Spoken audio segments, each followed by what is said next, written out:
Well, this is Jared with Stampede Blue, and we're going to do our weekly NFL recap here. So, from last Thursday, the Seahawks beat the Packers at home 27-24, primarily because they ran the ball well with Chris Carson, the Seahawks did.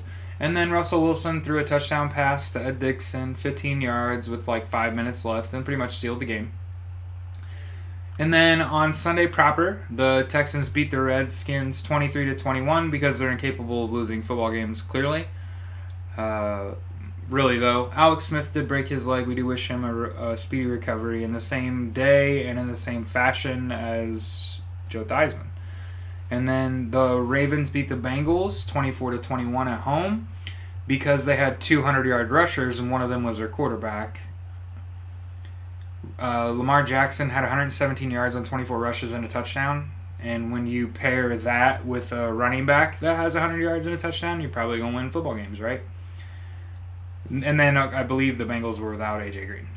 The Colts beat the Titans 38-10, and they beat them in all phases. Andrew Luck threw 3 touchdown passes. Marlon Mack and Jordan Wilkins each had running touchdowns. Marcus Mariota was 10 for 13 for 85 yards and an interception when he was taken out of the game after he got rolled up on a sack. And that's primarily why the Colts won. They intercepted Titan quarterbacks twice. They sacked Titan quarterbacks 5 times, and they almost had a punt return for a touchdown too. So, like I said, they just won in all phases. They're actually able to score the football. The Cowboys beat the Falcons 22-19. Again, primarily on the back of Ezekiel Elliott. He had something along the lines of like 30 touches for 200 yards of total offense and 2 touchdowns. And then the Lions beat the Panthers at home because Cam Newton threw an incomplete pass with like a minute left. On a 2-point conversion, so that's why the score ended 20-19. But actually did a deep dive. I actually think the Lions won because Kerryon Johnson ran the ball well, and the Panthers abandoned the run. And then the Steelers beat the Jaguars 20-16 on the road, and primarily won that game because they had 2 receivers, Antonio Brown and Juju Smith-Schuster, that each had over 100 yards receiving. And even though they did not run the ball very well, anytime you have 2 receivers that catch for 100 yards, you're probably going to have a good day. And then the Giants beat the Bucks 38-35 because Saquon Barkley had 142 yards rushing and had 70 yards receiving. So he had 200 plus yards of total offense and 3 touchdowns. And then the Broncos beat the Chargers 23-22 on the back of McManus, their kicker, kicked the last-second field goal. And primarily because the Chargers abandoned the run or just didn't really fit into their game plan. I'm assuming that just means the Broncos are good at stopping the run. And then the Broncos were able to run the ball pretty effectively with their running back Lindsey. And then the Raiders beat the Cardinals 23-21 because Derek Carr did not turn the ball over. And then Josh Rosen, the rookie quarterback for the Cardinals, he threw 2 interceptions. So I'm free to assume if one team doesn't turn the ball over and the other team does, that's generally why things happen. Also noticed the Cardinals didn't run the ball particularly well either. And then the Saints beat the Eagles 48-7, pretty much because they beat them in all phases.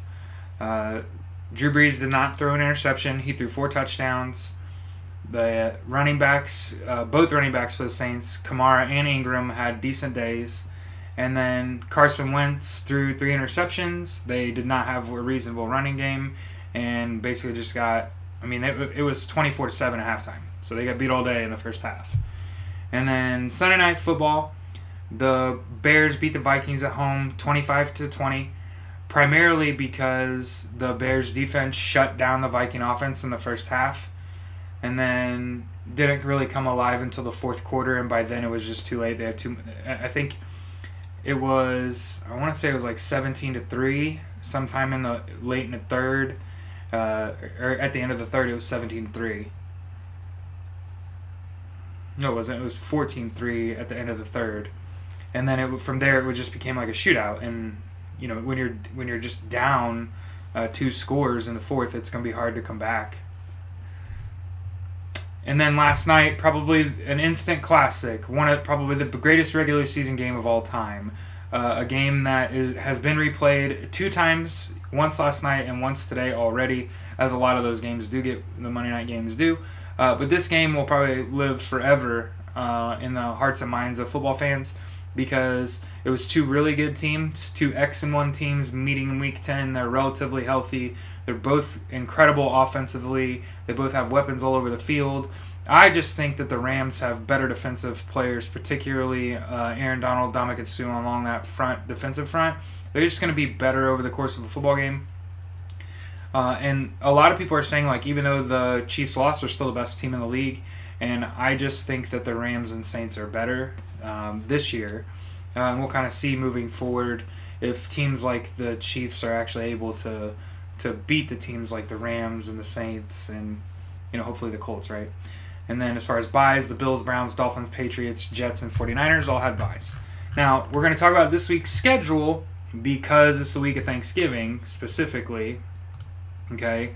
So there are 3 games on Turkey Day. Okay?